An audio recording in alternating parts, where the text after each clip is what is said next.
A millionaire CEO tracked down an employee to terminate her, but he was struck speechless upon witnessing two young girls in the modest home. Before we embark on this narrative journey, please share a comment below and let us know your location as you tune in. Delight in the narrative, as the sharp alarm slices through the stillness of the modest bedroom, reverberating against the unadorned walls. Jessica Hayworth slowly opened her eyes, her body weighed down by fatigue before the day had truly started. As the first light of dawn crept through the window, it softly touched the small apartment she called home, where she lived with her 6-year-old twin daughters. Another day, she murmured softly to herself, taking care not to disturb Zoe and Harper, who were nestled together beneath a delicate blanket on the mattress beside her. Their serene slumber, blissfully ignorant of the impending turmoil, stirred a complex mix of pain and resolve within her heart. Jessica felt a chill run through her as her bare feet touched the icy floor. The heating had been erratic recently, yet another bill she struggled to pay in its entirety. She slipped into a well-loved sweater and navigated to the kitchen, her actions instinctive after countless mornings of the same ritual. As she opened the almost barren cupboard, she reaffirmed what she had already suspected. A half loaf of bread, a jar of peanut butter, and a handful of pasta were all that was left. The fridge was just as empty. A modest carton of milk, a few apples, and some beans from yesterday's meal. She had been making every cent count for weeks, but there was no way to stretch what simply wasn't available. We'll come up with a solution. Gone. She made a vow to herself as she began to brew the final pot of coffee. The deep fragrance enveloped the cozy room, briefly overshadowing the musty odor from the bathroom's ongoing leak. With the aroma of coffee filling the air, Jessica rested against the counter, her eyes gently shutting. 2 years had gone by since Connor's unexpected passing. A sudden car accident had claimed him in an instant, leaving her to navigate life alone with 2 4-year-old girls amidst a mountain of medical debts. Without life insurance or savings, only the echoes of memories linger in his old guitar, gathering dust in the corner. Mother? Zoe's drowsy voice interrupted her musings. The young girl lingered in the doorway, her eyes still half closed, with her golden locks in a wild tangle around her. Her visage. Good morning, my dear. Jessica smiled, setting her worries aside. Did you rest peacefully? Zoe nodded and made her way across the room to embrace Jessica's legs. I find myself craving something to eat. Breakfast is on its way. How about we check if your sister is awake, all right? Harper emerged shortly after, holding tightly to her worn, beloved stuffed rabbit. In contrast to her more extroverted twin, Harper possessed a quieter demeanor, marked by her keen sense of observation. Her gaze, Connor's gaze, appeared to penetrate Jessica's courageous exterior. Mommy, could we please have pancakes? Harper inquired with a sense of optimism. Jessica felt a heavy weight in her chest. Without eggs, without milk, without pancakes. Not today, darling, but we do have peanut butter toast. Perhaps we could whip up some pancakes this weekend. A vow she was utterly unprepared to fulfill. The girls gathered around the quaint table as Jessica busied herself with the toast, slicing each piece into perfect triangles just as they preferred. As they dined, she savored her coffee, quietly assessing how many more days they could endure with their current supplies. The rent was 3 months late. Her previous position as a receptionist at a dental office came to an end when the practice shut its doors. The short-term jobs she had secured since then hardly managed to pay for groceries and bills. The notice of eviction could arrive at any moment now. Where might they venture? Years had slipped by since her parents had departed, and Connor's father had severed ties with him long before the twins came into the world. Friends offered support as best they could, yet each was grappling with their own challenges and responsibilities to their families. A sudden, forceful knock on the door pulled Jessica out of her reverie. "Stay here, girls," she instructed, placing her mug down with unsteady hands. The gentleman at the entrance donned a sharp suit that appeared incongruous in their dilapidated apartment complex. His face remained unreadable as he extended a sizable manila envelope. "Is that you, Jessica Hayworth?" "Indeed, that is I," she replied, her throat unexpectedly parched. You are hereby notified of your eviction. You are required to leave the premises within 30 days. The words struck her with the force of tangible impacts. 30 days. The paper in her hands felt as if it could crush her with its weight. Is there anything? Is there a method to set up a payment? What's the strategy? She inquired, loathing the urgency that tinged her tone. That matter is for you and the property owner to discuss, ma'am. Sterling Properties has expressed their stance on delinquent accounts with notable clarity. Sterling Properties. The mention of the name twisted Jessica's stomach in knots. Connor had spoken that name before, always laced with resentment. The company owned by his father. Thank you, she managed to whisper, shutting the door just before her legs buckled beneath her.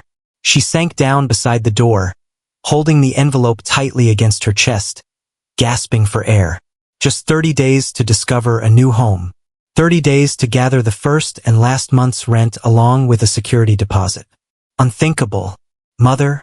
Harper's soft voice drifted in from the kitchen doorway. Are you doing all right?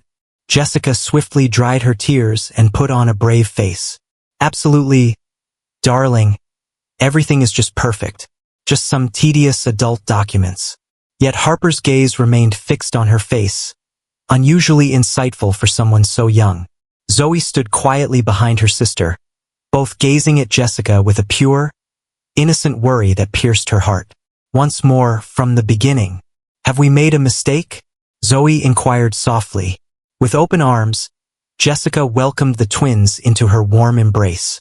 Absolutely not, my dear ones. You are flawless. All is just as it should be.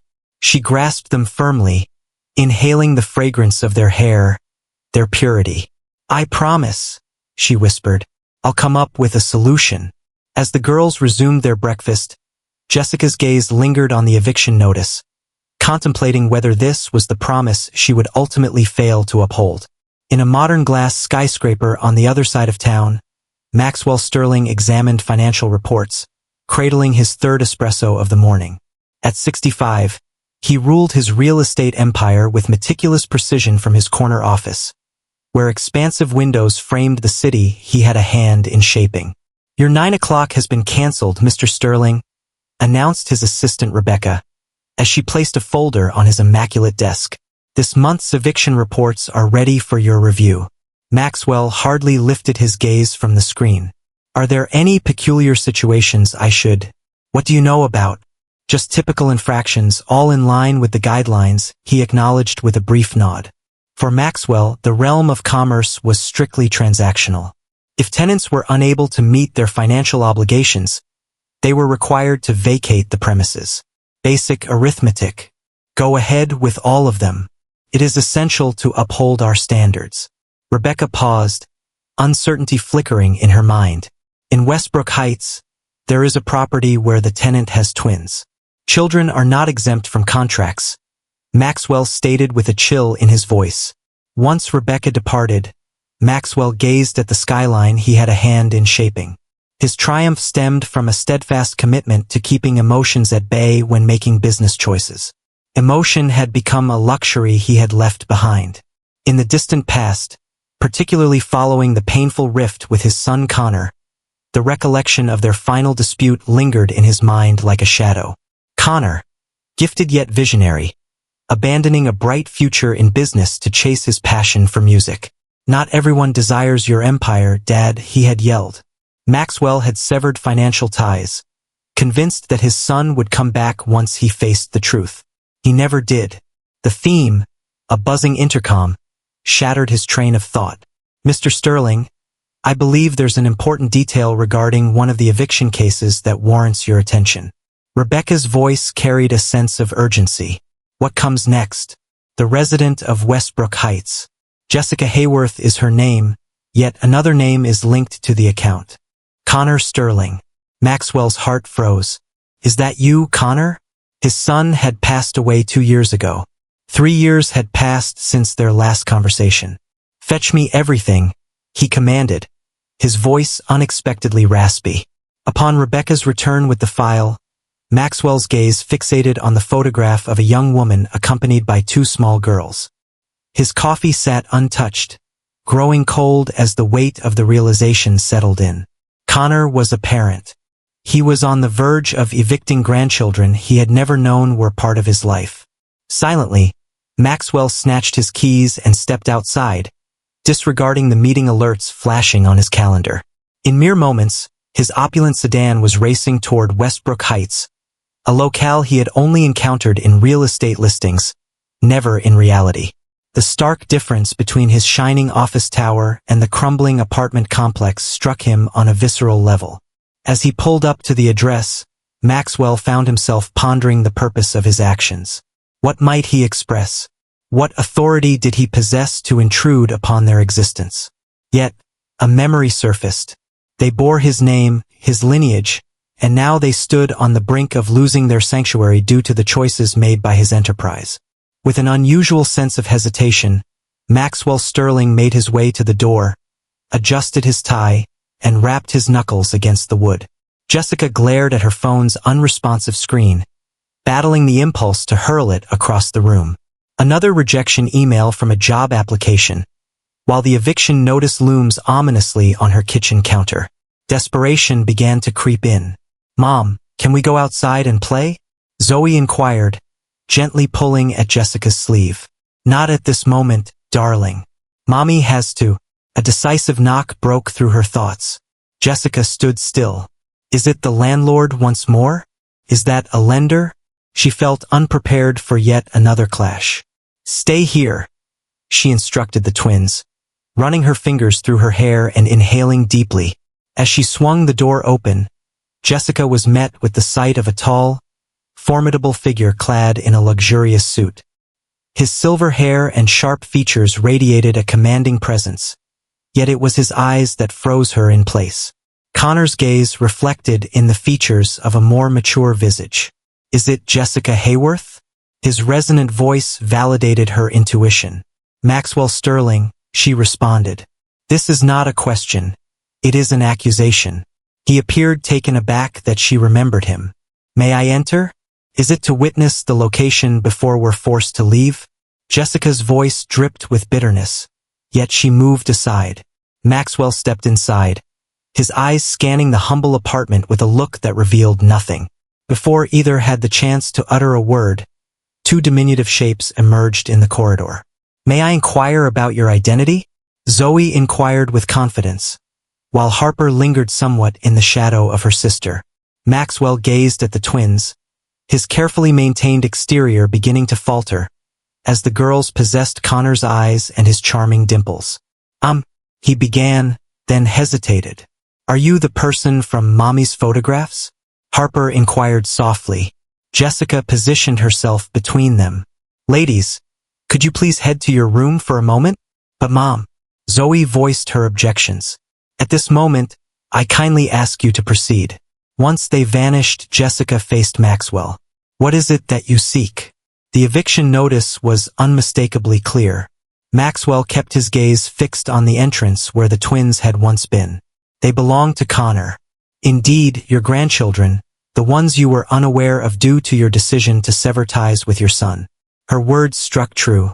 Maxwell's jaw clenched. I was unaware that Connor had kids. Would it have made a difference?" Jessica faced a challenge. The stillness that enveloped them was overwhelming. "I arrived to inform you that the eviction has been..."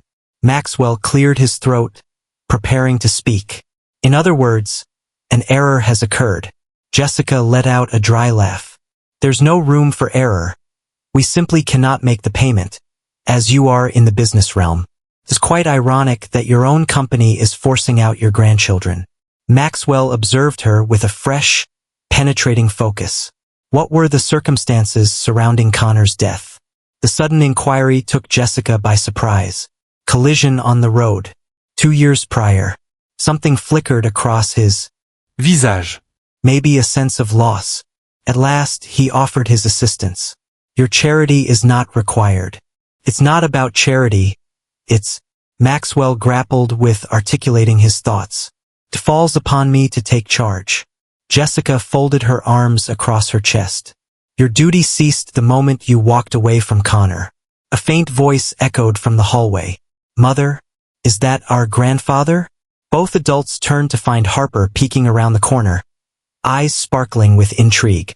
In that instant, the formidable Maxwell Sterling appeared completely adrift for the first time in many years. The inquiry lingered in the atmosphere surrounding them. Is that our grandfather? Jessica felt a deep urge to shield her daughters from this man who had inflicted so much suffering on Connor. Just as she was about to respond, Zoe appeared in the hallway alongside her sister. Zoe remarked with a certain certainty, her gaze fixed on Maxwell's face with an unsettling intensity. You resemble Daddy in the pictures.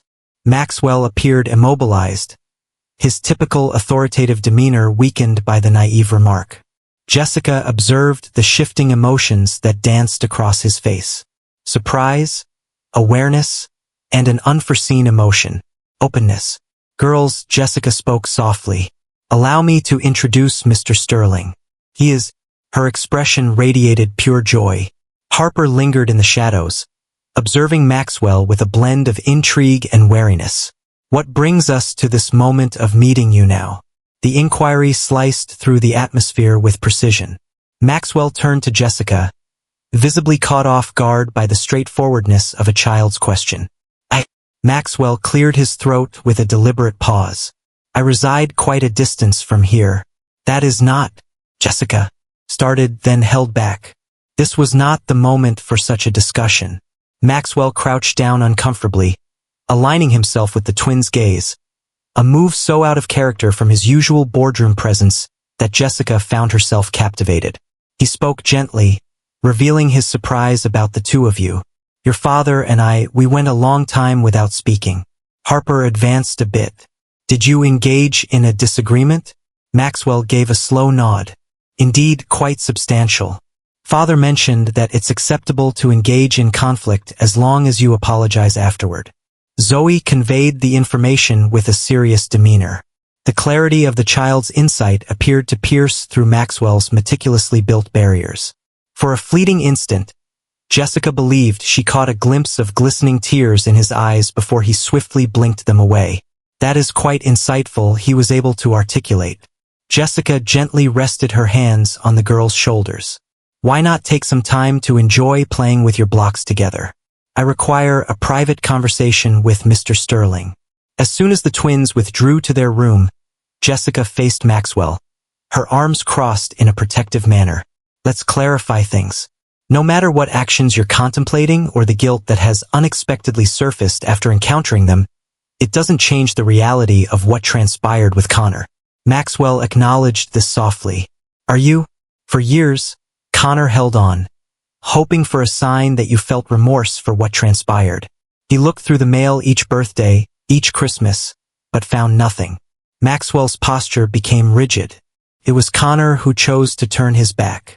Because you presented him with an unfeasible option. It's your approach or nothing at all.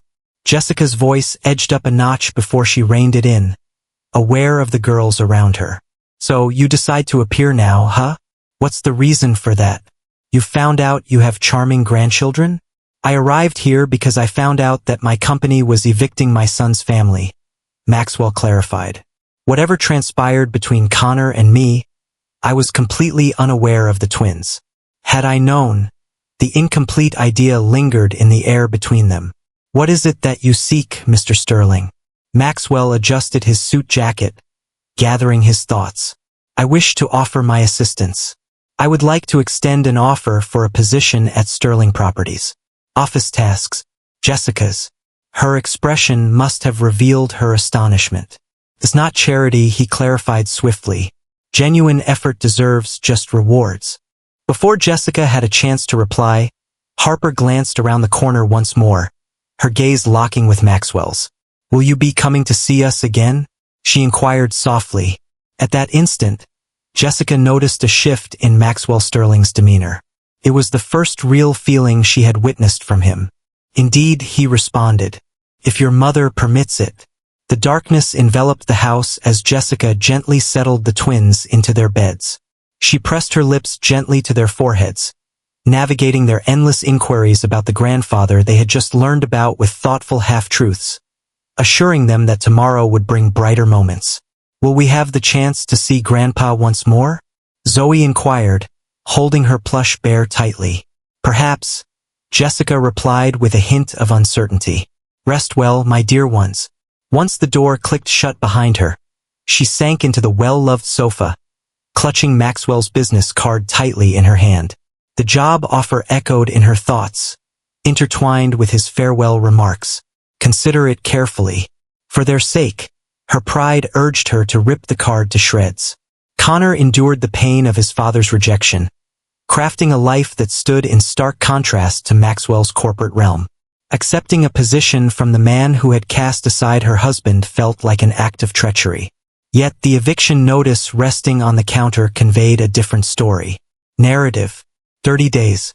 The twins are entitled to a sense of stability. Protection. Jessica's phone buzzed to life, revealing an unfamiliar number on the screen. Greetings? Miss Hayworth, this is Maxwell Sterling speaking. Jessica straightened her posture. Where did you find my number? I possess various resources. His tone carried no remorse. Have you thought about my proposal? It has been 6 hours, she responded curtly. From what I've observed, those who are decisive tend to have their answers at the ready. Jessica pressed her fingers against the bridge of her nose. What has been your journey? Excludes single mothers who are dealing with eviction. A heavy silence lingered in the air until Maxwell finally broke it with his words. His voice took on a gentler tone. That's a valid observation. When should I anticipate your response? First, I have some questions. Is this job genuine or just fabricated for my benefit? Will I be reporting directly to you? What occurs when the twins require my assistance for school crises? The role is authentic. You would be reporting to Daniel Forrester, who serves as our administrative manager. In times of crisis, Sterling Properties offers policies that are considerate of families. How convenient, Jessica remarked with a hint of sarcasm. Business transforms. Even mine. Maxwell took a moment to reflect. I would appreciate learning more about them. The young women. Jessica's body stiffened. What is the reason? Since they are the daughters of Connor. No, Jessica stood, moving restlessly around her small living room. You can't just pretend to care about Connor's legacy at this point. Where were you when he sought a father figure? When did he graduate? When did he tie the knot? When were the twins born? I made mistakes, Maxwell confessed, his voice unusually strained. Errors? Jessica let out a harsh laugh. You shattered him. Did you know he held onto your business card? For many years. Should you ever feel inclined to make amends? The silence stretched on, and Jessica wondered if he had disconnected the call. Maxwell finally spoke up, revealing his ignorance. There's much that remains undiscovered. Just like the way he juggled 3 jobs to provide for us when the twins arrived. He declined a music opportunity because it would require him to be away from us for 6 months. A father fulfills that role. Jessica could perceive the steady rhythm of Maxwell's breath. He finally stated that the job offer remains available. However, I completely respect your decision if you choose to decline. Jessica shut her eyes, balancing pride with practicality. The twins' faces lingered in her thoughts, pure and trusting, relying on her for their safety. I'll accept the position, she murmured softly. However, it's important to recognize that my actions are for their benefit, not yours, and this does not grant you automatic entry into their lives. I see, do you? I must ensure clarity. You cause them pain, whether intentionally or not, and they will be gone from your life forever. The danger loomed, yet Maxwell chose not to confront it. When can you begin? He inquired instead. Monday. I will require support with childcare. Completed. I'll have Rebecca take care of all the arrangements. After hanging up, Jessica gazed at the phone, contemplating whether she had struck a bargain with darkness or discovered a lifeline for her family. At this point, there was no way to reverse the decision. The morning fog enveloped the cemetery in a ghostly mist as Maxwell Sterling stood before his son's grave. He had steered clear of this location since the funeral 2 years prior, a solemn event where he lingered at the rear, distanced from the mourning widow he had been unaware of. Now, with flowers held uncomfortably in his hand, Maxwell finally faced the marble headstone inscribed with his son's name, Connor James Sterling, 1990 to 2023, beloved husband and father. The term resonated with Maxwell once more. Connor had embraced fatherhood, a role that Maxwell had only touched upon but never fully realized. I had the pleasure of meeting your daughters yesterday. Maxwell murmured softly to the grave. You ought to have informed me. Silence was the only response he received. Birds chirped softly in the distance, unaware of the heavy sorrow that lingered among humans. He went on. They possess your eyes. I believe it's the older one, Zoe. She possesses your daring spirit. Harper observes in silence, taking in every detail. Much like his mother once did, Maxwell fidgeted, uneasy with the act of voicing his inner thoughts. I extended an offer to Jessica, an opportunity at the organization. The organization you turned down. He took a moment to stop, though perhaps dismissed isn't quite right.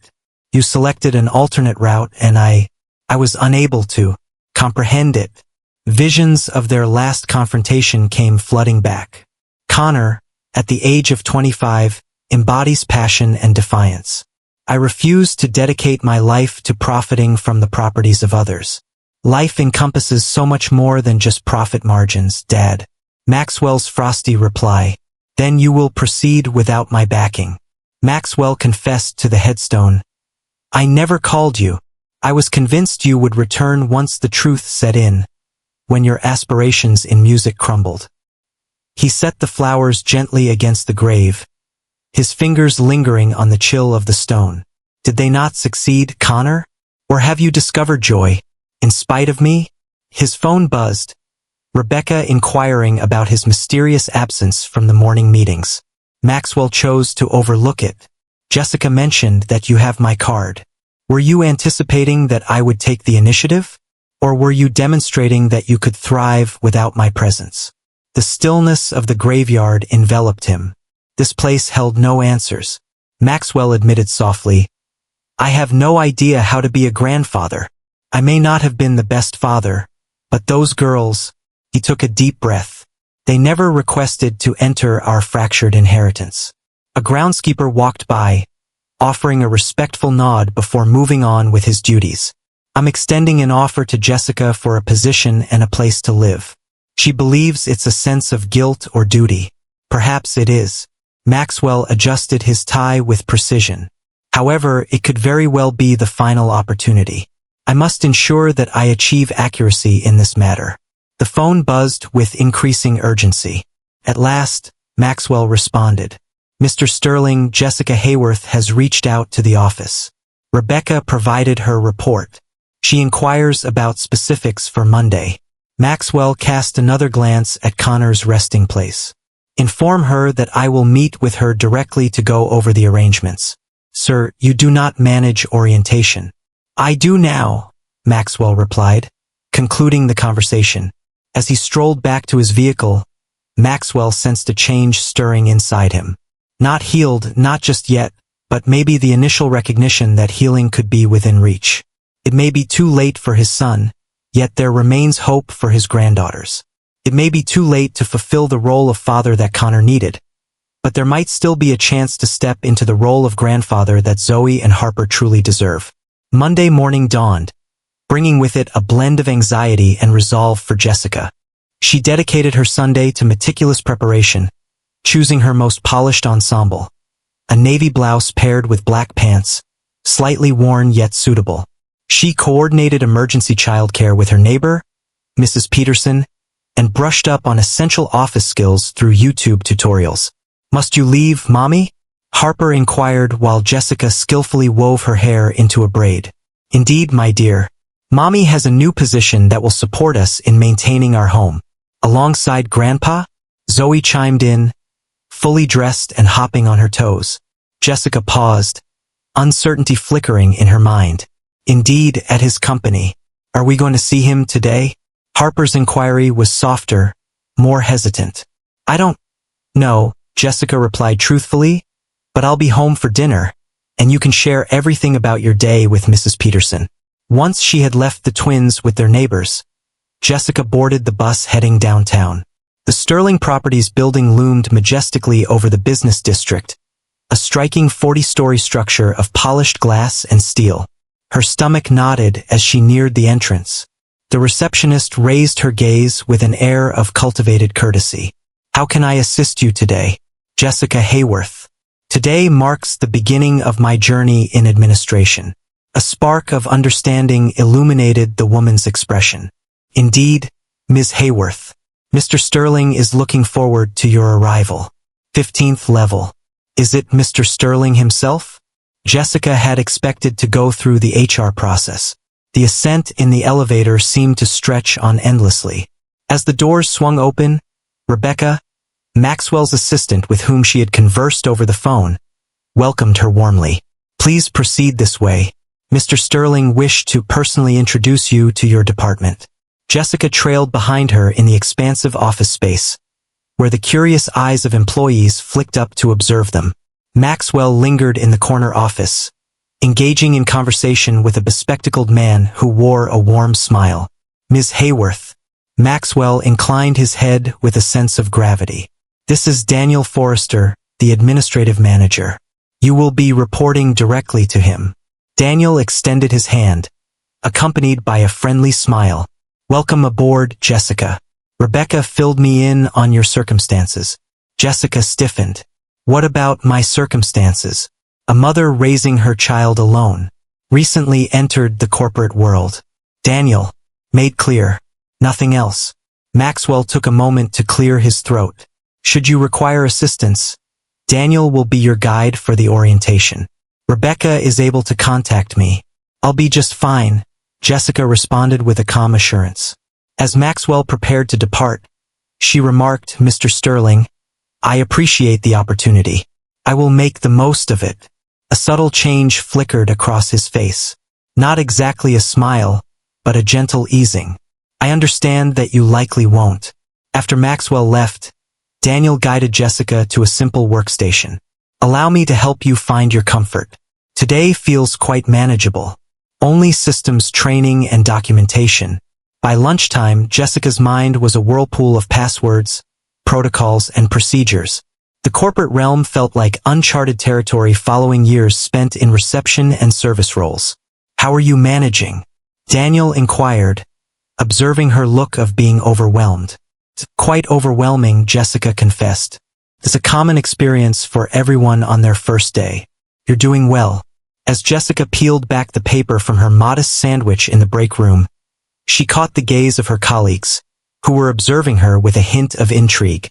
A woman sitting nearby explained that you arrived with Maxwell Sterling himself. "That is quite rare." "I'm just an ordinary person," Jessica replied modestly. "If the boss personally escorted you, you must be quite special," the woman replied. "Allow me to introduce myself. I'm Alicia." Jessica paused for a moment, then concluded that straightforward honesty was the wisest choice. "He was acquainted with my late husband." Alicia nodded, taking in the explanation without further inquiry.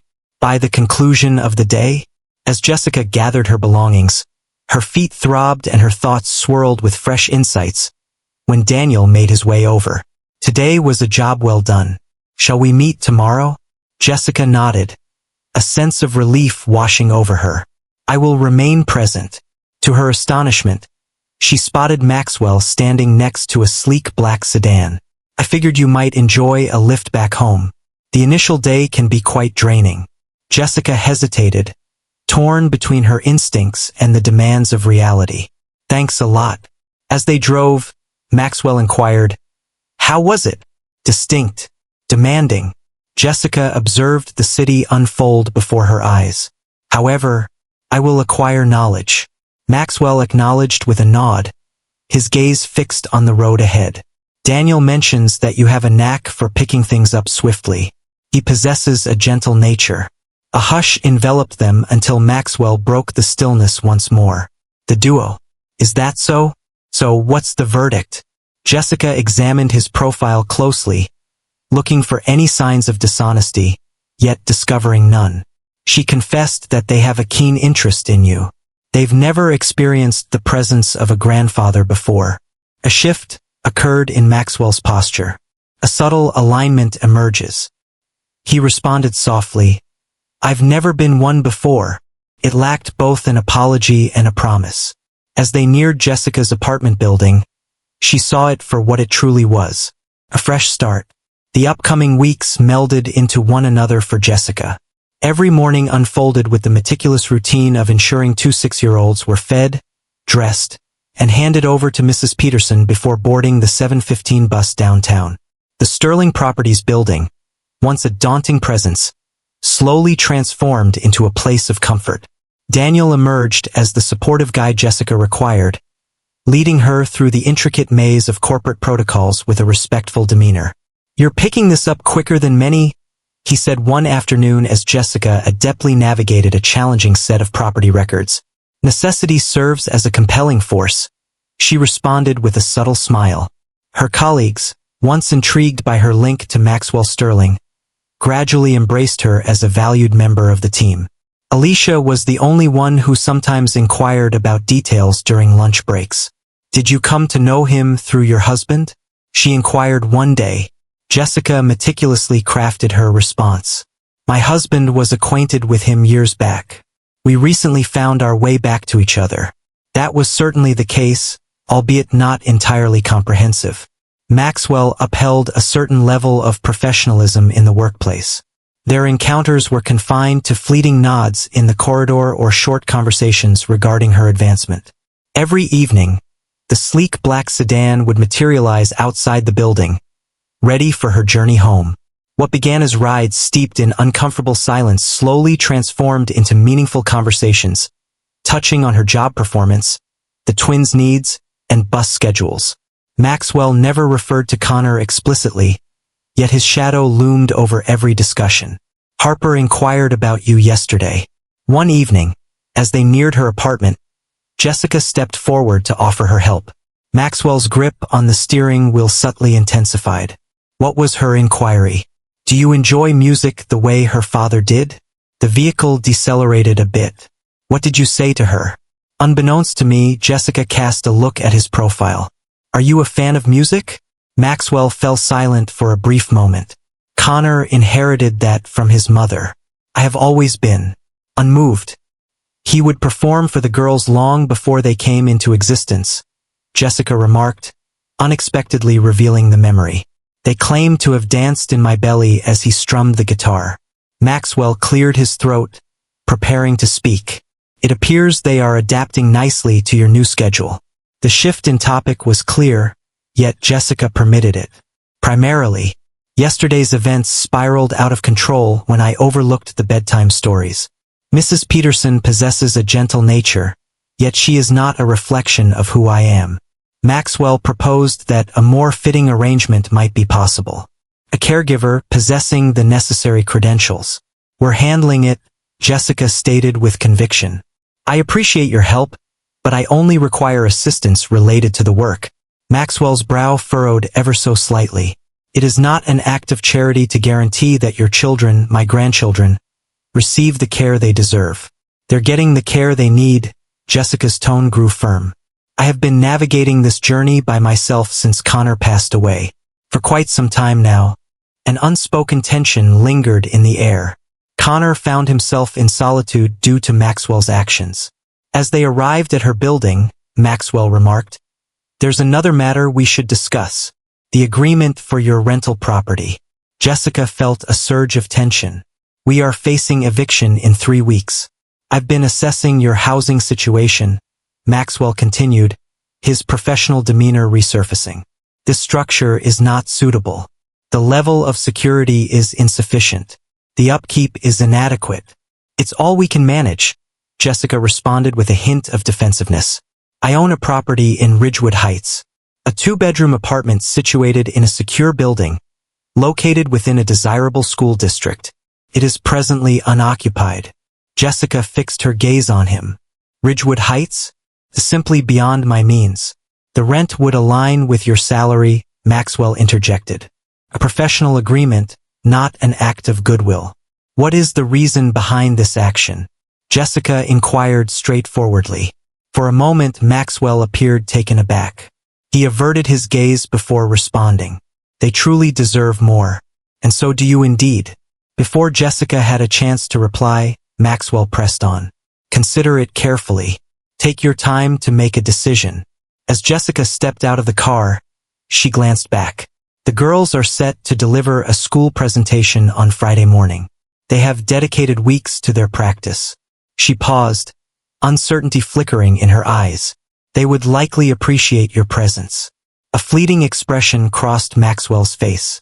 Astonishment, maybe even appreciation. Just text me the details, he said plainly. Jessica nodded and shut the door, her gaze following the black sedan as it rounded the corner. As time went on, the boundaries she had established between them began to fade gradually. She found herself unprepared to offer forgiveness to Maxwell. Sterling, yet for her daughter's sake, she found herself questioning whether she could come to terms with him. Friday morning dawned amidst a whirlwind of disorder. Zoe awoke feeling unwell.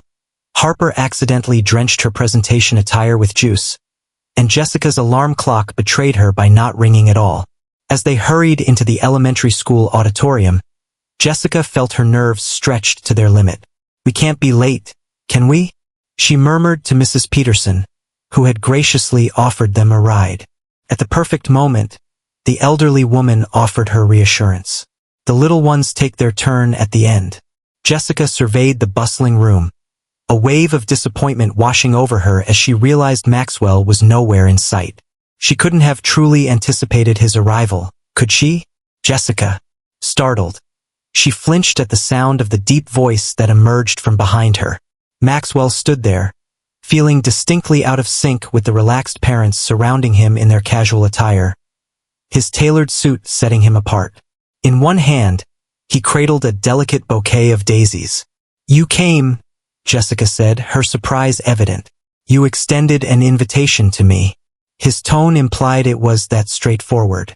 Just as she was about to reply, the music began to play. They settled into seats towards the rear, with Maxwell perched on his chair, rigid as though the plastic might tarnish his costly suit. The kindergarten class stepped onto the small stage, the children squinting beneath the bright lights as they scanned the audience for familiar faces. Harper was the first to notice them, gently nudging Zoe, whose cheeks flushed and brightened for a brief moment. Text, the one on the left is unwell, Jessica whispered. Zoe. She was determined to come regardless. Maxwell's eyes locked onto the twins with unwavering intensity.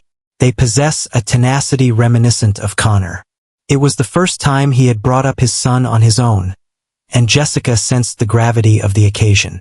The children delivered their song about the seasons, with Zoe clearly fading by the conclusion. With the audience erupting in applause, Jessica sprang to her feet. I must escort her home. She ought not to be at school today. Maxwell rose without hesitation. My vehicle is nearer than the bus. For once, Jessica remained silent. After a span of 20 minutes, they arrived at Jessica's apartment.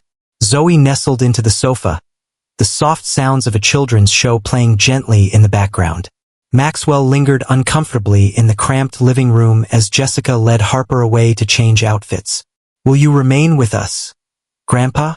Harper inquired, gazing up at Maxwell with the eyes of Connor. Maxwell looked at Jessica, his eyes conveying a silent request for her approval. Mr. Sterling has tasks to attend to, Jessica began. In fact, Maxwell cut in, glancing at his watch. I freed up my morning agenda. Jessica arched an eyebrow, yet chose to remain silent. As she carefully administered medicine and juice to Zoe, Maxwell took a cautious seat next to Harper, who was engrossed in a coloring book. Grandpa, do you enjoy coloring? Harper extended a crayon towards him. It had been ages since he last picked up a coloring tool, he confessed. Harper noted with a serious expression, You color inside the lines better than Mommy? While Maxwell focused intently on his dinosaur drawing. From the kitchen doorway, Jessica observed the unexpected scene unfold.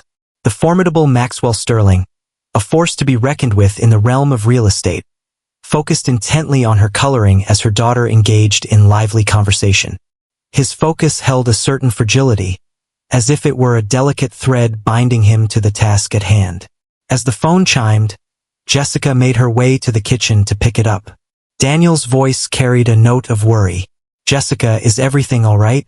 Mr. Sterling abruptly called off all his meetings, leaving no reason behind.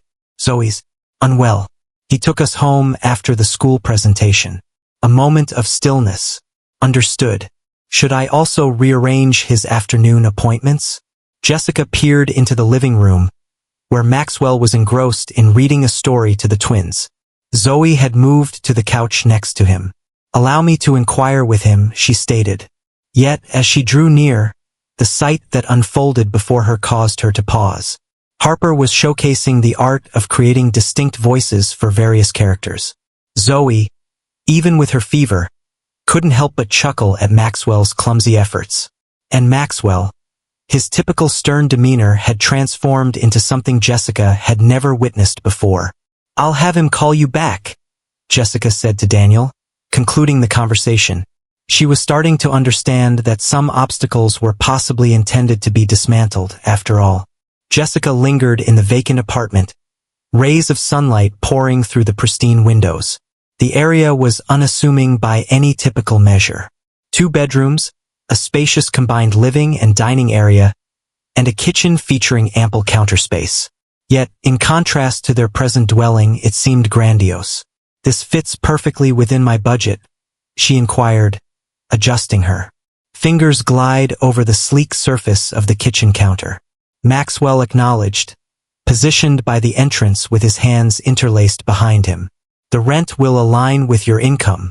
The paperwork has been meticulously prepared. He motioned towards a folder resting on the counter. Jessica sifted through the papers on the lookout for the hidden clause, the subtle detail that would expose this as yet another maneuver for dominance. Instead, she discovered a simple lease at a price she could handle, even with her updated salary. Why? She inquired, gazing up at him. Maxwell's demeanor stayed impassive. Since the environment influences productivity, it's a strategic choice.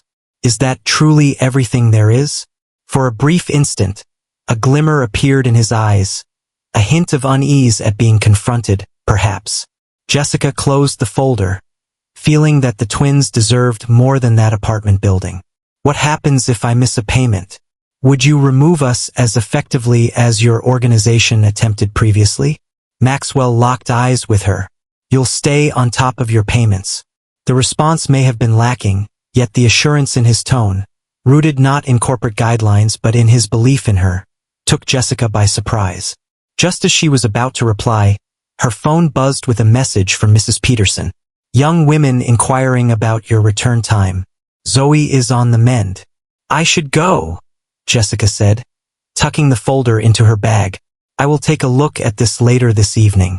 Take your time, Maxwell replied, even though they both understood her decision had already been made. The upcoming weekend marked the day of the move, a simple event with only a handful of belongings to carry. Daniel arranged for a company van and enlisted the assistance of 2 maintenance workers. Maxwell made his entrance in the late morning, taking in the scene rather than engaging with it. Grandfather. Zoe was the first to see him, dashing across the expanse of asphalt designated for vehicles. Harper trailed with a heightened sense of caution. Maxwell paused briefly, then lowered himself to meet their gaze. Greetings, ladies. Are you thrilled about your new abode? Are the walls in our room going to be pink? Zoe inquired with a sense of optimism. The walls are painted white, Maxwell replied. Maybe we could introduce some color with artwork and curtains, Jessica suggested, stepping forward with a box in her arms.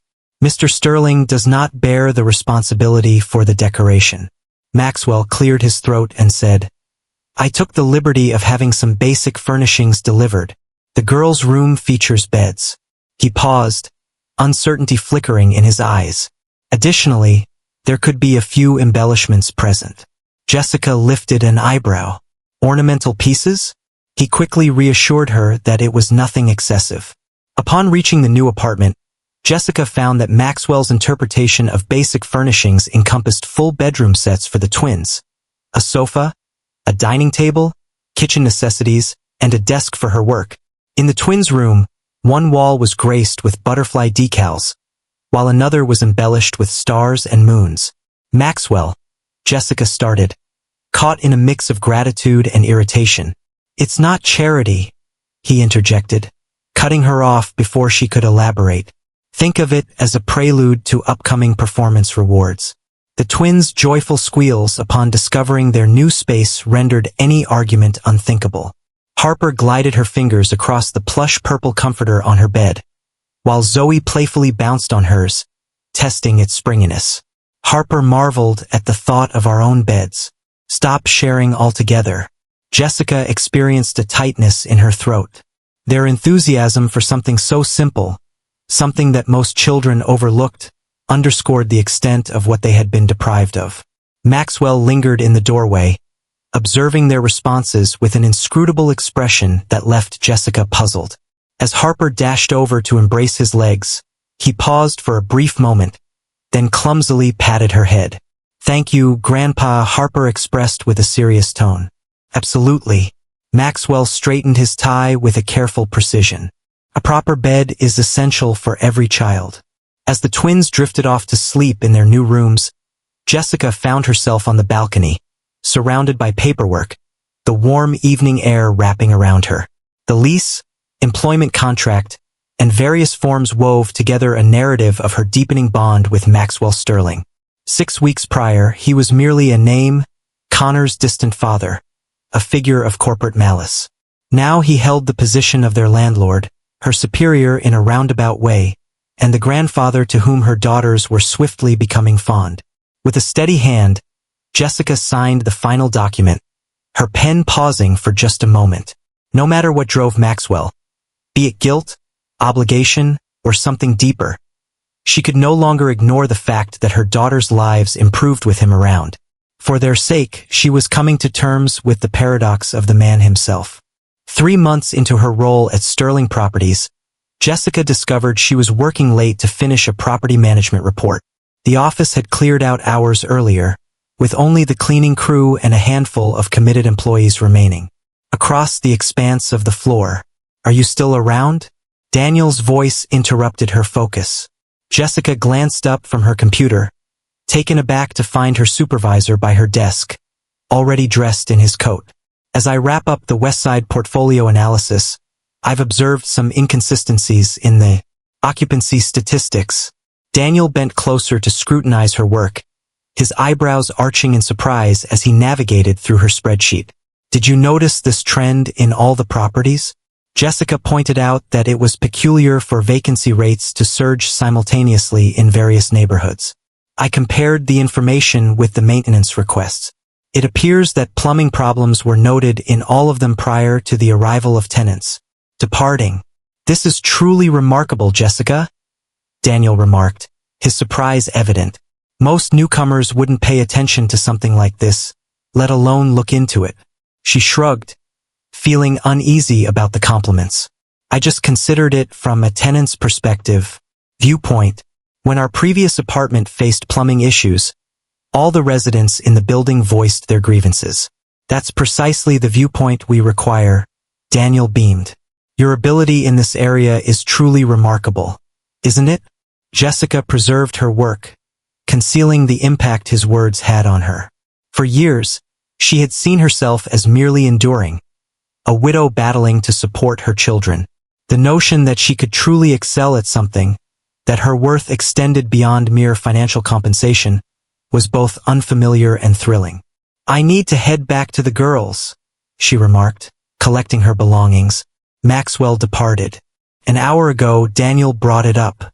"Are you in need of transportation?" "I'll take the bus. It's just a short distance from the new spot." The new apartment had changed their lives in ways Jessica had never expected. The twins flourished in their secure surroundings, forging friendships with nearby kids and relishing the quaint playground nestled in the building's courtyard. Their nightmares, which had once plagued them after Connor's death, had nearly vanished.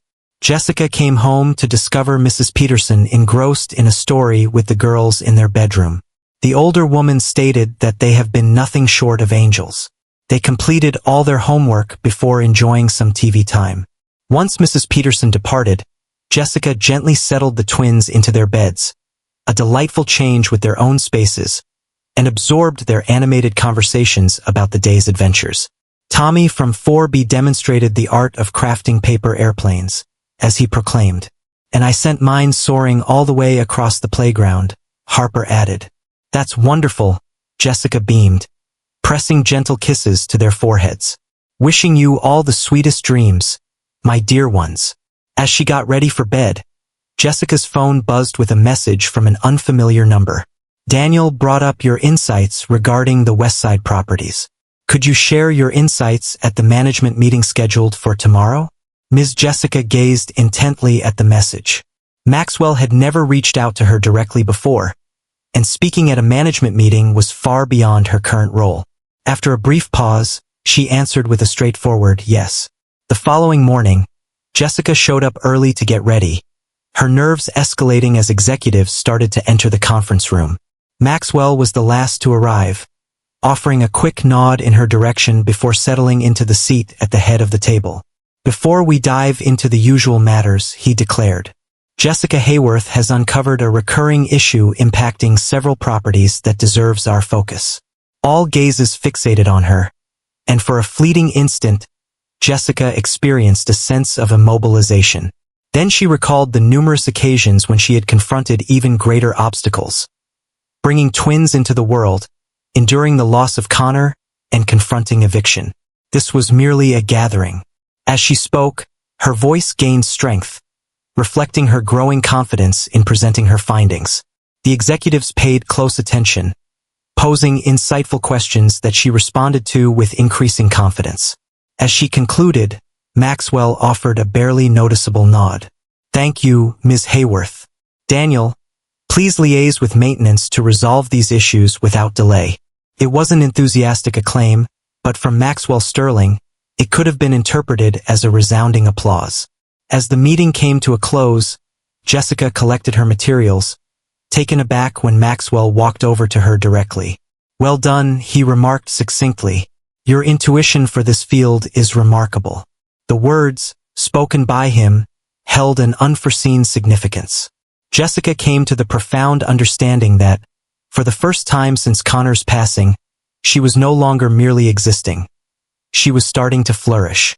Mommy, is it possible for Grandpa to join us for our birthday celebration? Gathering? As Jessica braided her daughter's hair on that Saturday morning, Zoe's question took her by surprise. Celebration for a birthday? Your birthday is still 2 months away, Jessica said, stalling for a moment. Harper lifted her gaze from the sketch she was creating at the kitchen table. However, it is essential that we strategize at this moment. Ms. Wilson emphasizes that successful gatherings require careful consideration. Jessica regarded her daughter's serious expression with a gentle smile. Ms. Wilson, the first-grade teacher, emphasized the importance of planning and preparation. We'll just have to wait and see. Grandpa has a lot on his plate with work, Jessica suggested cautiously. Yet, he holds the position of authority, Zoe concluded. Isn't it possible for him to inform others that he has significant matters to attend to with Grandpa? Jessica couldn't help but let out a laugh, even if she tried to suppress it. The twins had grown more and more fond of Maxwell in recent months. What started as infrequent meetings had transformed into somewhat regular weekend gatherings. Maxwell had even been present at a school event last month, feeling out of place among the other parents yet beaming with pride when Harper was honored with a reading award. Her phone vibrated, signaling a new text message. Is Saturday lunch a good time for you? I have a topic I would like to bring up for discussion. Ms. Even his texts carried a formal tone. Jessica replied to the message. The girls have been liberated. Midday, the reply arrived promptly. I will come by to get you at 12. Upon hearing the news from Jessica, the twins burst forth with enthusiasm, darting to select their outfits and engaging in lively discussions about which restaurants could offer the finest desserts. At exactly noon, Maxwell's car arrived at their building. The twins dashed eagerly to greet him, with Jessica trailing closely behind. Greetings and good afternoon. Maxwell welcomed them, swinging open the car doors. He wore a more relaxed outfit than normal, opting for a button-down shirt without a tie and dark slacks in place of a complete suit. Where are we headed, Grandpa? Harper inquired as they got comfortable. I was thinking we could give Harrison's a shot. A garden area is present. Maxwell responded, casting a quick look at Jessica for her nod of approval. She nodded, taken aback by his thoughtfulness. Harrison struck a balance between sophistication and warmth, making it an ideal choice that bridged the gap between Maxwell's typical spots and the lively chain eateries favored by the girls. At the restaurant, they found themselves in a charming courtyard, surrounded by blooming trellises. As the twins marveled at the illustrations, Maxwell took a moment to clear his throat. He started, addressing Jessica while also casting a glance at the girls, as if to draw them into the conversation. Jessica's body stiffened ever so slightly. What is it exactly? Maxwell mentioned that he has acquired a lakehouse located about an hour from the city. It's simple, yet it features a dock and a quaint beach area. I thought maybe you and the girls would enjoy a weekend there. The sweltering heat of summer in the city can feel stifling. Jessica's eyes widened in astonishment. This was not a matter of employment or monetary agreements. It was entirely personal. An invitation to connect, a move past their cautious truce. A beach? Zoe's eyes grew large with surprise. In the realm of swimming, a shallow area indeed, Maxwell acknowledged with a nod. Additionally, there are kayaks. Harper appeared deep in contemplation. Is it possible for us to spend the night? Do you enjoy camping? Maxwell assured her that there are indeed proper beds. There are, in fact, 3 bedrooms. Jessica observed him intently. When did you acquire this lake house? Maxwell locked eyes with her. Fortnight ago. The message was unmistakable. He had acquired it with them at the forefront of his thoughts. Jessica sensed the well-known struggle building inside her. This man had wounded Connor profoundly. Was not there when they required family the most. As she observed him calmly respond to the twins' enthusiastic inquiries, sharing images of the property from his phone, Jessica noticed something that captured her attention. Maxwell was making a sincere effort to forge a connection with his grandchildren. And maybe, by extension, with her as well. We should take a look at our calendar, Jessica finally suggested. The girls attend swimming lessons every Saturday. Maxwell nodded, grasping the essence of her silent communication. It's neither a dismissal nor an instant approval. Absolutely. The invitation remains open whenever you find the time. As lunch unfolded, Jessica observed Maxwell engaging with the twins. His early rigidity had transformed into a more fluid demeanor as time passed. He remained reserved. There were no unexpected embraces or overflowing compliments, yet his attentiveness to their narratives revealed a true curiosity. A genuine worry arose when Harper brought up the issue of a playground bully. Perhaps next weekend, Jessica remarked, as they concluded their dessert. Should the proposal remain valid? The fleeting smile that graced Maxwell's face held an essence she had never encountered before. Anticipation. Indeed, he responded with a straightforward tone. The lake house perched gracefully on a gentle slope, gazing out over the pristine blue waters. Streams. The weathered cedar exterior melds seamlessly with the surrounding pines. It was more diminutive than Jessica had anticipated. Not the grand estate she had envisioned for Maxwell, but rather a cozy haven featuring a spacious porch and ample windows to embrace the scenery. It's beautiful, Zoe exclaimed, her excitement bubbling over as Maxwell drove onto the gravel driveway. The twins leaped from the car as soon as it came to a halt, sprinting toward the wooden dock that jutted out into the lake. Jessica shouted after them. Remain. Where can I find you? They'll be fine, Maxwell said, pulling bags from the trunk. The land is enclosed, and the water remains shallow close to the shoreline. Jessica nodded, her protective instincts fully engaged. This location falls short of my expectations. What were you anticipating? Maxwell inquired, offering her a tote bag. Something intriguing, more flamboyant. Additional Maxwell Sterling. He nearly smiled. Connor often remarked that I lacked an understanding of subtle elegance. The casual mention of Connor, shared freely and without any hint of strain, took Jessica off guard. In the midst of their intricate relationship, Maxwell had skillfully steered clear of any conversation about his son. Within, the dwelling exuded a sense of warmth, adorned with plush couches and charming wooden tables that echoed a rustic charm. A stone fireplace commanded attention on one wall, while the opposite side showcased windows that framed the lake, where the twins were currently engaged in the joyful activity of skipping stones. Maxwell explained, placing their bags down, that the former owners were heading to Arizona for their retirement. It was kept in excellent condition. It required minimal updates. Jessica drifted to the windows, observing her daughters. What was your true motivation for purchasing this property, Maxwell? He took a moment, weighing his response. I've never brought Connor to places like this. His mother had the desire, yet I was perpetually occupied with my professional commitments. There was perpetually another deal, another acquisition on the horizon. Maxwell lingered next to her at the window. I believed I might improve upon my previous efforts this time around. The sincerity in his voice eased a tension in Jessica's chest, a question she had been carrying since he first showed up at their door months ago. The weekend revealed itself with unexpected tranquility. Maxwell had planned for their visit with great care. In the boathouse, life vests designed for children were neatly arranged. The fridge brimmed with wholesome foods perfect for the family, while a cabinet in the living room overflowed with an assortment of board games. By Saturday evening, following a day filled with swimming and exploration, the twins found themselves utterly worn out. Jessica gently placed them into their beds in the bright and inviting room that Maxwell had clearly chosen for them, adorned with bedspreads inspired by the sea. What a fantastic day, Zoe murmured with a hint of drowsiness. Harper murmured, already drifting off, that Grandpa had shown her a turtle. Upon Jessica's return to the living room, she discovered Maxwell on the porch, cradling a glass of whiskey while his eyes were fixed on the moonlight dancing on the lake's surface.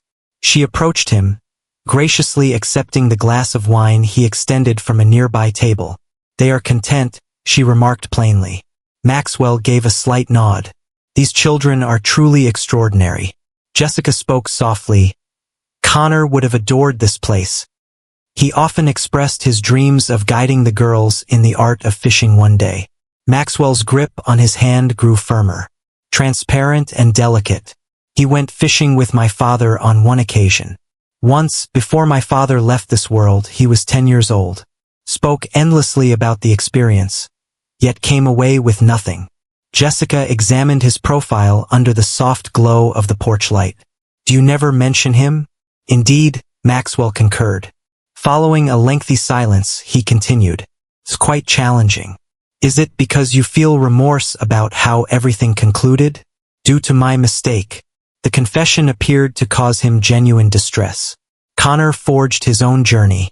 I ought to have honored that. Jessica took a sip of her wine, taken aback by his frankness. What held you back? Maxwell gazed contemplatively into his glass of whiskey. Confidence. Unyielding determination. Perhaps it is fear. Apprehension. What was there to be afraid of? That he was correct. Maxwell's voice dropped to a whisper. There was a deeper essence to existence beyond what I had created. I realized that I had overlooked something crucial that he had managed to uncover. Jessica was taken aback by the raw honesty in his confession. This revealed an aspect of Maxwell Sterling she had never envisioned, one that was capable of self-doubt and aware of his own shortcomings. Following his passing, Jessica spoke with caution, revealing that she had discovered a letter he had begun to compose for you. It was never sent by him. Maxwell's head snapped around. Is it a letter? Jessica gave a slight nod. His desire to mend the relationship stemmed not from personal gain, but for the sake of the girls. He believed they had a right to know their grandfather. Maxwell placed his glass on the table, his hands trembling slightly. I was completely unaware. The incident occurred prior to his completion of it. Jessica gazed across the lake, lost in thought. He had always wished you would take the initiative, but now he was prepared to step forward and make the first move. A stillness enveloped them, thick with collective sorrow and unfulfilled chances. What might he consider? Maxwell finally inquired regarding this. What about my presence in your lives at this moment? Jessica reflected on the question with sincerity. He might approach it with a sense of careful optimism. Connor's love for you remained unwavering, even in moments of his deepest anger. Maxwell took this in, his typically steady demeanor faltering just enough to reveal authentic feeling. Thank you for welcoming me into your world, Jessica. I understand that this journey has been challenging for you. She conceded that it hasn't. Yet witnessing the way they shine in your presence, Connor would have cherished that. As the darkness enveloped the lake house, an unspoken change stirred in the air between them. Not quite forgiveness, but rather a deep comprehension. The common affection for a man they had each experienced loss from in unique ways, and the mutual love for the two small girls resting within, who embodied his legacy. Keep the handlebars firm, Harper. Maxwell ran alongside the unsteady bicycle. His typically pristine appearance had shifted, sleeves pushed up, a subtle glisten of perspiration on his brow, and an unusual thrill in his tone. Jessica observed from the bench in the courtyard of the apartment complex, her mind still unraveling the scene unfolding before her. Maxwell Sterling, the formidable real estate tycoon, guiding his daughter as she learns to ride a bike on a leisurely Sunday afternoon. It wasn't merely the event that caught her off guard, but the sight of the two pristine bicycles. He arrived an hour early. "See, Mom, I'm making it happen," Harper exclaimed with joy as she rode a short distance on her own before Maxwell swiftly intervened. "You're a true talent," he urged, his hand lingering close to her back. Zoe fidgeted restlessly in the vicinity. "It's my turn now, Grandpa. Those bikes must have cost a fortune," Jessica remarked as Maxwell came over for a water break. He gave a slight shrug. Every child deserves a bicycle. It was turning into his mantra. Every child deserves a suitable place to sleep. It is essential for every child to possess winter boots. All children deserve access to art supplies. Every remark served as a quiet recognition of the areas where his own son may have fallen short, not in terms of possessions, but in the realms of care and encouragement. "There's no need to purchase their love," Jessica said softly. Maxwell appeared taken aback. "That is not. I have no intention of doing that." "I understand," she interjected, "but you possess it already. Simply being present holds immense significance for them." He pondered this, observing. Zoe honed her balancing skills. He spoke softly, expressing how much he felt he had missed with Connor. "Initial milestones, early expressions, all entrusted to caregivers while I constructed my legacy. You're here now," Jessica remarked with a straightforward tone. Their relationship had transformed remarkably since the weekend at the lake house 2 months prior. Maxwell frequently dedicated his Sunday afternoons to their company, and the twins had made several trips to his office after school. To Jessica's astonishment, even her colleagues had grown accustomed to spotting Maxwell Sterling with 2 little girls following him through the corporate hallways. Maxwell shifted the conversation, saying, "Daniel mentioned that you're in the running for the assistant property manager role." Jessica gave a slight nod. "He mentioned it last week. It would entail greater accountability and improved compensation. You truly deserve it. Your performance evaluations are outstanding. It isn't due to—" Jessica paused, uncertainty flickering in her mind. "What about our bond?" Maxwell arched an eyebrow. "On the contrary, I clearly directed Daniel to regard you like any other team member. Your progress is determined entirely by your abilities and achievements." Before Jessica had a chance to reply, Zoe exclaimed, "Grandpa, look at me." Maxwell swiftly made his way back to his granddaughter, allowing Jessica a moment to ponder the significant transformations that had unfolded. Half a year prior, she found herself on the brink of eviction, battling to provide for her children. At this point, she enjoyed secure housing, an encouraging career path, and, perhaps most unexpectedly, the backing of her family. That evening, after Maxwell had departed and the twins were nestled in slumber, dreaming of bicycle escapades, Jessica found herself sifting through old photographs of Connor. His smile, reminiscent of Harper's, radiated at her from their wedding day. "You really ought to see your dad," she murmured to the photograph. "He's putting in a tremendous effort." Her phone buzzed with a message from Maxwell. "The girls performed admirably today. Harper possesses an innate quality." Zoe possesses an unwavering resolve. I appreciate the time spent this afternoon. The tone of his messages had become more relaxed over time, yet they still reflected his unique character. Jessica responded, "They are already organizing the adventure for next Sunday. You've conjured nightmares." He replied promptly, "I eagerly anticipate it." Jessica placed her phone aside, a sudden understanding enveloping her. Amid a blend of hesitant acceptance and careful collaboration, she had started to truly value Maxwell's role in their lives. Not solely for the material contributions he made, but for the person he was evolving into. An elder who arrived, who made an effort, who demonstrated concern. Connor would remain unaware of this change, yet his daughters would reap its rewards. And perhaps that was a unique kind of healing, not about erasing the past, but about constructing something new from its very foundations.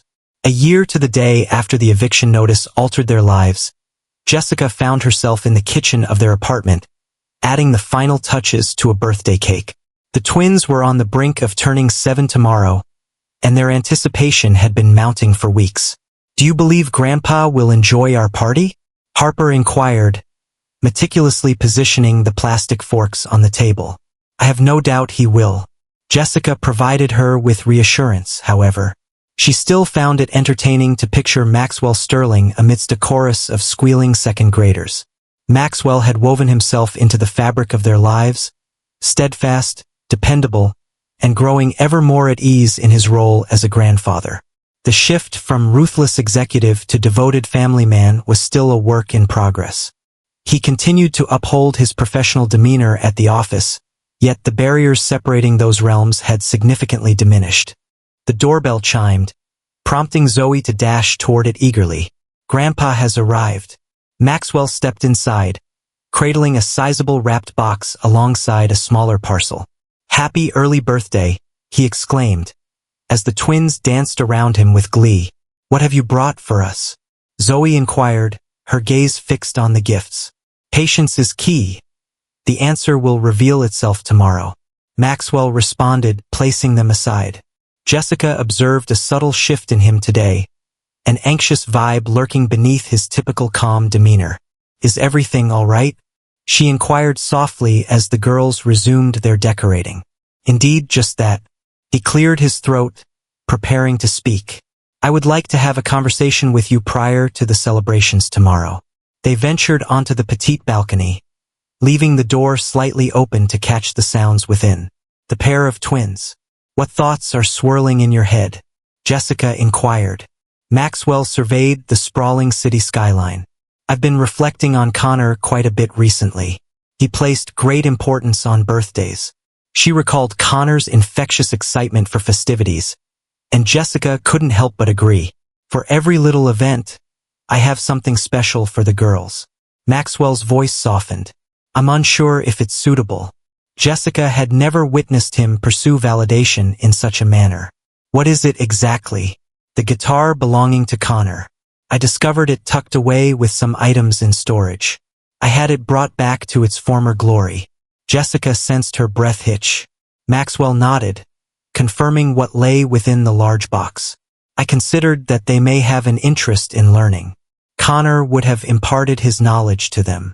The depth of the gesture, linking the twins to their father's passion, touched Jessica profoundly. "It will be cherished, Maxwell." Indeed, he appeared to be at ease. "There's an additional element to consider." He presented her with the smaller package. "This is intended for you." Intrigued, Jessica peeled back the wrapping to reveal a framed photograph that was entirely unfamiliar to her. Connor, in his teenage years, strumming his guitar on what appeared to be the dock of a lake house, his expression youthful and full of joy. "I had no idea you possessed this," she murmured. "It was the last summer we spent together as a family before everything changed."